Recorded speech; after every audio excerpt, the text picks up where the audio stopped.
Close your eyes for a moment. Imagine standing on a shore where the sky never changes. The sun hovers low, casting long amber fingers across the water. The moon, pale and luminous, sits perfectly beside it, locked in an embrace that never ends. The horizon glows with a strange, perpetual twilight. Neither day nor night. Neither beginning nor end. Just balance. This is a world where time has forgotten how to turn, that we live in a universe ruled by motion.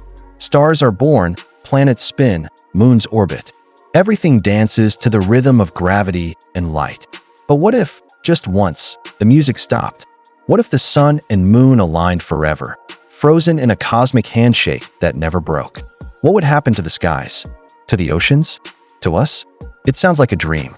Or maybe a nightmare dressed in soft light. Tonight, we're going to explore that dream together. We'll walk through a world bathed in eternal dusk, where the tides have forgotten how to move, where life adapts to shadows that never deepen, and where the human soul learns to live without the promise of dawn. This isn't just a story about astronomy. It's a meditation on balance, change, and what it means to be alive in a universe that never stands still. So settle in.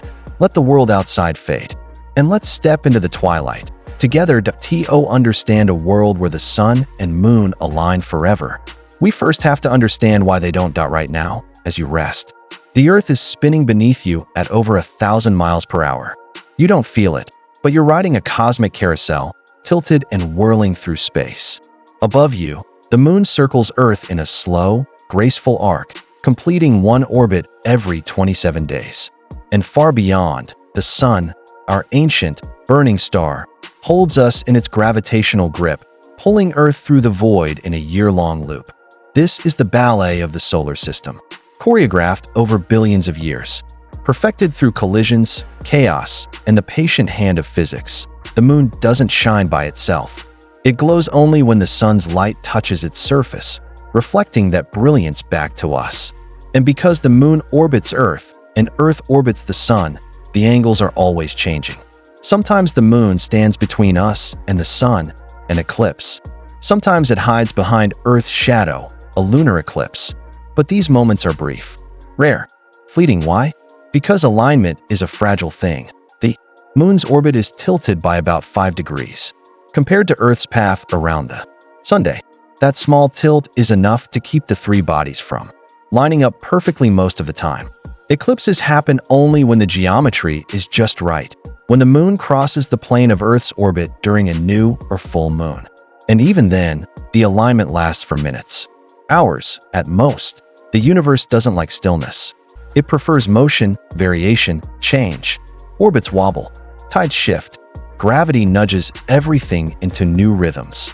The sun and moon pass by each other like dancers on a stage, never truly touching, never truly stopping. But what if they did? What if some cosmic glitch, some impossible twist of physics, locked them in place? What if the moon froze in front of the sun, casting its shadow over Earth forever? What if the dance stopped? That question is a doorway, and we're about to step through it. Picture it. The sky on the edge of silence. The sun sits low on the horizon, its blazing disk half hidden behind the moon's dark silhouette. But the light doesn't die.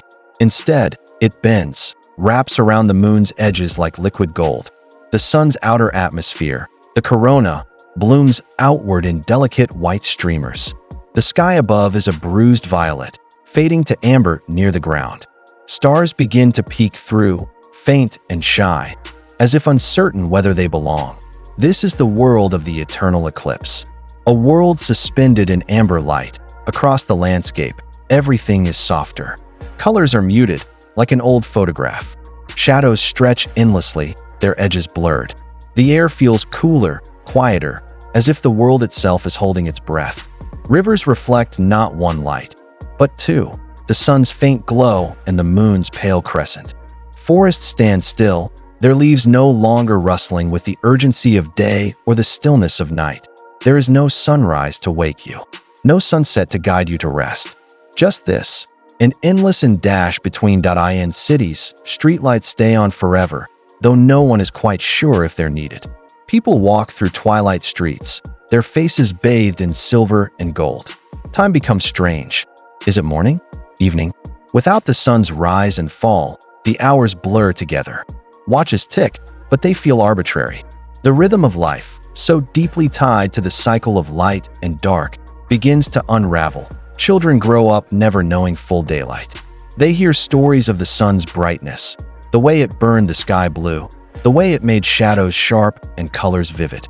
But those stories sound like myths, fairy tales from a forgotten age. And above it all, the eclipse remains, perfect, unmoving, a cosmic clock that stopped at the most beautiful, fragile moment. But beauty doesn't mean safety, because if the sun and moon are locked in place, that means something went very, very wrong. Let's talk about why this can't happen. Gravity is the invisible thread that holds the universe together. It keeps your feet on the ground. It keeps the moon circling Earth. It keeps Earth circling the sun. But gravity isn't just about attraction, it's about balance. It's about motion. If the moon stopped moving, gravity would win. The moon would plummet toward Earth like a stone dropped from a great height.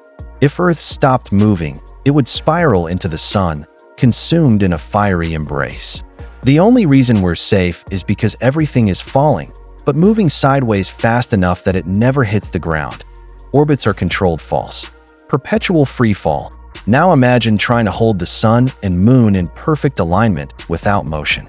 You'd need some external force, something pushing or pulling to counteract gravity's pull. But there's nothing out there doing that.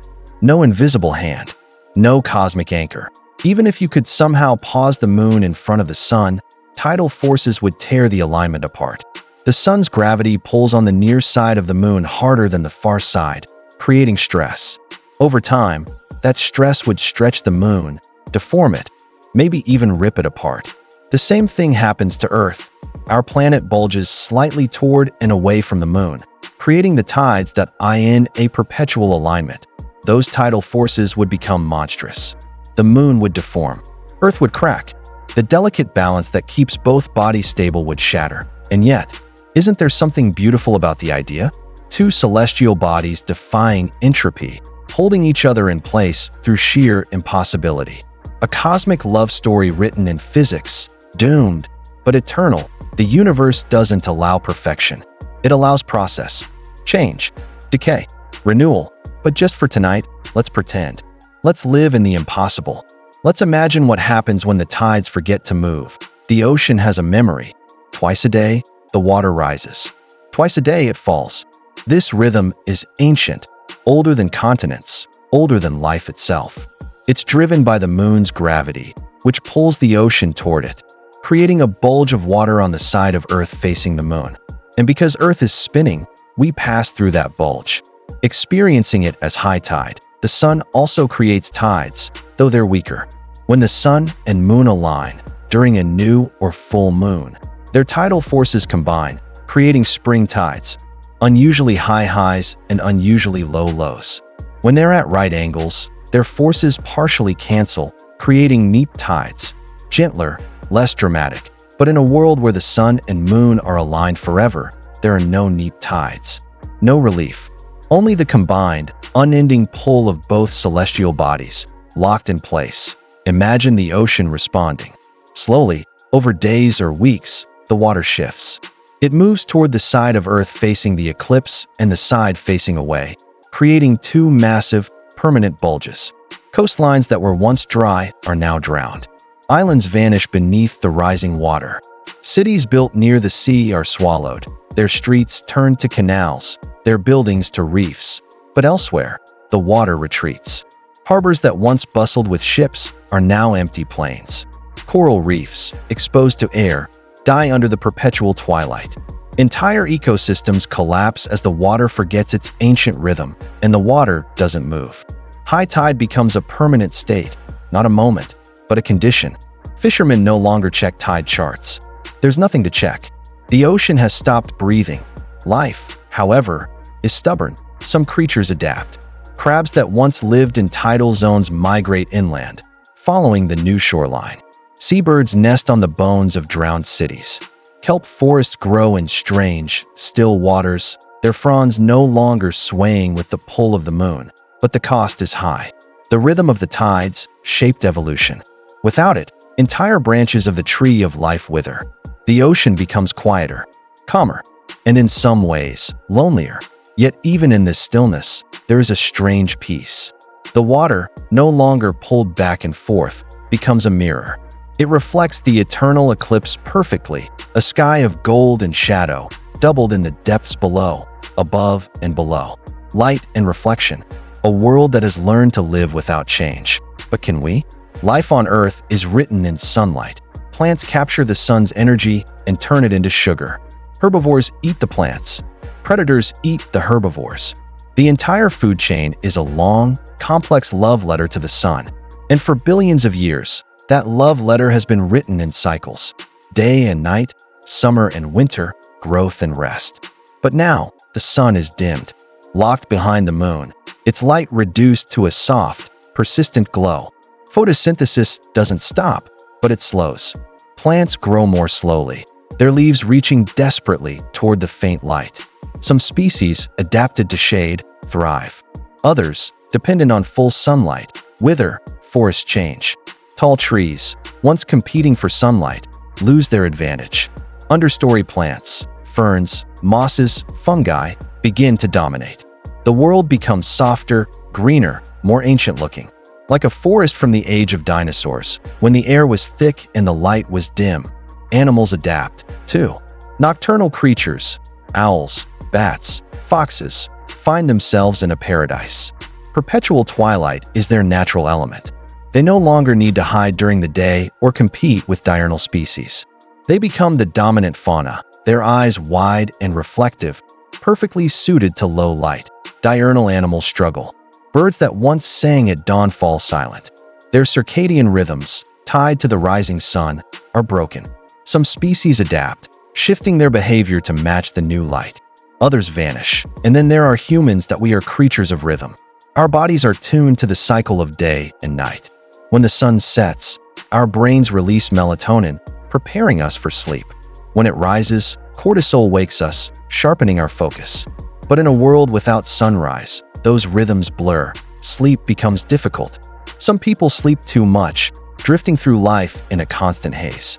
Others develop insomnia, their minds unable to find the off switch that darkness once provided. Time loses its structure. Without the sun to mark the hours, days blend together. First, society tries to impose order. Clocks, schedules, artificial light. But slowly, people drift toward a new way of living. Slower, softer, more dreamlike. Work becomes less urgent. Ambition fades. Life becomes a meditation, a long, gentle exhale. Art changes, too. Painters abandon bright colors. Musicians compose in minor keys, their melodies soft and melancholic. Writers craft stories about lost sunrises and forgotten dawns. Cultures develop new myths, not of gods who control the sun, but of gods who are the twilight. Deities of balance, of in-between spaces, of the eternal now. And in the quiet moments, people look up at the sky. They see the corona of the sun, the silhouette of the moon, and they wonder, is this peace? Or is it prison? A planet's climate is a story told in heat. Every morning, the sun rises and warms the earth. Air heats up, expands, and rises. Cooler air rushes in to take its place, creating wind. Oceans absorb heat during the day and release it at night, moderating temperatures. This daily cycle of heating and cooling drives weather, shapes ecosystems, and makes Earth habitable. But now, the cycle has stopped. The sun's light, filtered through the eternal eclipse, is weak and constant. Temperatures no longer rise sharply during the day or fall at night. The air, no longer expanding and contracting, moves more slowly. Winds calm. Storms, once fueled by temperature differences, grow rare. The world becomes still. Near the equator, where the eclipse sits overhead, temperatures remain cool, cooler than they should be. The sun's warmth, blocked by the moon, never fully reaches the surface. It's perpetual autumn, neither hot nor cold. Comfortable, but strange at the poles, where the eclipse is always on the horizon, temperatures drop. Without the sun's direct heat, ice begins to advance. Glaciers grow, snow falls and never melts. The polar regions, already cold, become frozen wastelands, silent, white, and empty. But the tropics and temperate zones? They find a kind of equilibrium. Without the extremes of day and night, summer and winter, the climate becomes predictable, stable, boring, even. Rain still falls, but it's gentler. Clouds still form, but they're thinner. The atmosphere, no longer churned by violent temperature swings, settles into a calm routine. Fog becomes common, hanging in valleys and over lakes, giving the world a soft, ethereal quality. For some, this is paradise. No more droughts, no more hurricanes, no more heat waves or blizzards. Just a quiet, steady climate that never surprises. For others, it's unsettling. Weather was once a shared human experience, something to complain about, prepare for, survive. Now it's nothing. The sky is always the same. The air is always the same. There's no anticipation, no drama, no change. And change, it turns out, is what makes life interesting. Without seasons, migration patterns vanish. Birds no longer fly south. Caribou no longer roam. Whales, guided by temperature shifts, lose their way. The world becomes more static, less connected. But in that stillness, there's also a kind of peace. The earth, no longer battered by extremes, breathes more slowly. The climate becomes a lullaby, soft, repetitive, soothing. And as the wind fades and the skies calm, the world drifts towards something it hasn't known in billions of years. Quiet time is a human invention that we carved it out of the sky, measuring days by the sun's rise and fall, months by the moon's cycle, years by the seasons. We built clocks, calendars, and schedules. We structured our lives around the passage of light and dark, but in a world where the sky never changes, time becomes abstract. Without the sun to mark the hours, people begin to lose track. Is it morning? Afternoon? Evening? The words lose meaning. Clocks still tick, but they feel arbitrary, disconnected from reality. Some people abandon them entirely, living by instinct, sleeping when tired, eating when hungry, working when inspired. At first, this freedom feels exhilarating. No more rushing, no more deadlines. Life becomes fluid, spontaneous, alive. But slowly, something darker creeps in. Without the structure of time, people feel adrift, lost. The human mind craves rhythm, pattern, predictability. It needs markers to separate one day from the next, to create meaning and momentum. Without them, life begins to feel like a single, endless moment. Beautiful, yes, but also suffocating. Depression becomes common. Not the sharp, painful kind, but a slow, creeping melancholy. People describe it as feeling stuck. They wake up, or do they, and realize that nothing has changed. The sky is the same. The light is the same. Yesterday and tomorrow blur into an eternal now. Children, born into this world, handle it better. They've never known anything else. To them, the eternal twilight is normal, even beautiful. They grow up without the anxiety of time, without the fear of aging or the regret of wasted days. They live in the present, fully and completely, but their parents, who remember the sun, grieve. They tell stories of blue skies and bright mornings, of the way sunlight felt on their skin, of the simple joy of watching a sunset. To the children, these stories sound like myths. Beautiful, but unreal. Art and religion evolve to match the new reality. Temples are built to honor the eternal eclipse, circular sanctuaries where light and shadow are balanced perfectly. Philosophers debate the nature of time, consciousness, and change. Some argue that the alignment is a gift, a chance to transcend the frantic pace of the old world. Others call it a curse, a prison where growth and transformation are impossible. Dreams become more vivid. Without the sharp division between waking and sleeping, the boundary blurs. People report waking dreams, where reality feels fluid, surreal, like walking through a painting. Creativity flourishes in some, while others feel trapped in a fog they can't escape. And through it all, the eclipse remains. A constant, a symbol, a question without an answer. Asterisk, is this peace? Or is this death? Asterisk, there's a stillness that comes before the world wakes. You've felt it, haven't you? That quiet before the alarm, before the first bird sings, before the light creeps through the curtains. It's a liminal space, not quite night, not quite day. A moment suspended. Now imagine living in that moment forever. At first, you might think it would be unbearable. Humans, after all, are creatures of progress. We need goals, achievements, milestones. We need to move forward. But in a world where the sun never rises, where time loses its teeth and the sky never changes, something unexpected happens. You stop running because there's nowhere to run to. There's no deadline, no race, no future bearing down on you. There's only this moment, this breath, this heartbeat. Some call it enlightenment. Others call it resignation. But whatever the name, it changes people. Communities grow quieter. Conversations become deeper, slower. People stop interrupting each other, stop rushing to the next task. There's no urgency anymore. No fear of running out of time. Art becomes meditative. Music is composed in long, droning notes that stretch like the horizon. Paintings are created over months, years, each brushstroke deliberate. Literature becomes sparse, poetic, filled with silence between the words. And in that silence, people begin to hear things they've never heard before. The sound of their own breathing, the rhythm of their hearts, the whisper of wind through still grass. Life becomes a kind of prayer, but it's not without cost. Some people thrive in this new world. Mystics, artists, philosophers. They find peace in the endless present, freedom in the absence of time. But others wither. Without the push of tomorrow, they lose motivation. Without the promise of change, they lose hope. Slowly, a divide emerges. Those who embrace the twilight and those who mourn the lost sun. Those who see the eternal eclipse as a gift and those who see it as a cage. And above them all, the sky remains unchanged. The sun's corona glows softly. The moon's silhouette is perfect and unmoving. Light and shadow, locked in eternal balance. Beautiful, terrible, inescapable. And yet, there's a whisper in the air. A feeling that can't quite be named. A sense that something, somewhere, is waiting. That this stillness, as profound as it is, cannot last forever.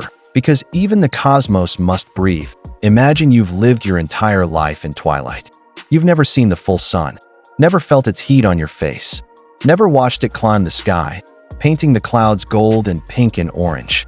And then, one day, the moon moves. It's subtle at first. A shift so small that no one notices. But over days, weeks, the change becomes undeniable. The moon drifts, slowly, imperceptibly, away from the sun's face. The corona begins to shrink. The sky brightens, just a little. And for the first time in generations, a sliver of the sun emerges. People stop. They stare. Some cry. Others laugh. Children, who've never known anything but twilight, shield their eyes, frightened by the unfamiliar brightness. And then, the sun rises. Not all at once. Not dramatically, but gently, patiently, like a long-held breath finally released. The light spreads across the land, washing away the amber glow, replacing it with gold. The sky turns blue, so blue it hurts to look at. Colors return. Shadows sharpen. The world, so soft and muted for so long, snaps back into focus. The tides, frozen for years, begin to move again. Water retreats from drowned cities, revealing streets choked with seaweed and barnacles. Shorelines shift. Rivers flow. The ocean remembers its rhythm. Plants, starved of sunlight, explode with growth. Leaves unfurl, flowers bloom.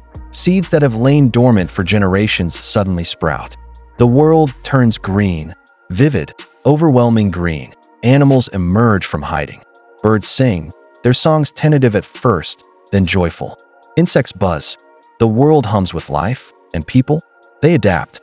Because that's what we do. Some celebrate the return of the sun, throwing festivals, dancing in the light. Others mourn the loss of the twilight, retreating indoors, blinded by the brightness. The world, so unified in its stillness, fractures once more into the chaos of change. But that chaos is life. Real, messy, beautiful life. Because balance, it turns out, isn't stillness. It isn't two forces locked in place, frozen in perfection. Balance is motion. It's the dance between light and dark, day and night, action and rest. It's the rise and fall of the tide, the waxing and waning of the moon, the cycle of the seasons. The universe doesn't seek equilibrium.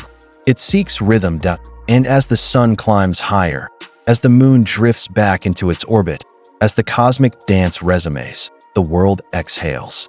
Not in relief, but in renewal, because even in the most beautiful stillness, the soul longs for change, for the promise of dawn, for the certainty that, no matter how dark the night, the light will always return. And so it does. The eclipse ends. The alignment breaks. The sun and moon, those ancient dancers, resume their waltz across the heavens. And the world, our world, spins on, alive and awake and moving. Because that's what it means to be alive. To change, to grow, to breathe, and to never, ever stop dancing. The waves, now moving again, carry away the echoes of stillness. They lap gently at the shore, a rhythm as old as time, as constant as the stars. Rest now. Let the tide carry you. Let the light guide you into dreams. And know that tomorrow, the sun will rise again.